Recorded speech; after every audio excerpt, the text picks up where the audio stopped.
દાંતા તાલુકાના પાડલિયા ગામે કે જે અંબાજીથી આશરે 12 કિલોમીટર દૂર આવેલું છે, ત્યાં સર્વે નંબર 9 કે જે ફોરેસ્ટ વિભાગની જગ્યા છે, ત્યાં સવારે 8:30 વાગે અંદાજિત નર્સરી અને પ્લાન્ટેશનની કામગીરી ચાલી રહી હતી. ફોરેસ્ટ વિભાગની સાથે સાથે પોલીસ અને રેવન્યુ ડિપાર્ટમેન્ટના લોકો પણ તેમની સાથે હતા. અંદાજિત 2:30 વાગ્યાના સમયગાળે 500 કરતાં પણ વધારે જે લોકોનું ટોળું છે, એમને એક પૂર્વ આયોજિત રીતે કહી શકાય એવો પથ્થર, ગોફણ અને તીર કામઠાથી હુમલો કર્યો છે.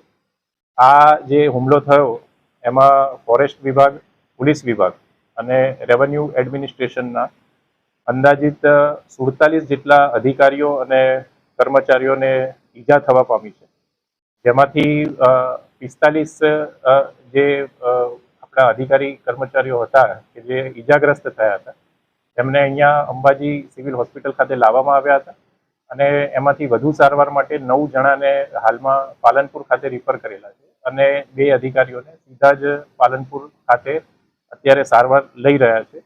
તમામ જે ઘાયલ કર્મચારીઓ છે, અધિકારીઓ છે, એ હાલમાં સારવાર હેઠળ છે અને તમામની જે હાલત છે, તમામની જે પરિસ્થિતિ છે એ હાલમાં સ્ટેબલ છે. પોલીસ વિભાગ દ્વારા હાલમાં FIR જે નોંધવાની કાર્યવાહી ચાલુમાં છે અને આ સંદર્ભમાં પોલીસ વિભાગ દ્વારા કડકમાં કડક કાર્યવાહી કરવામાં આવશે.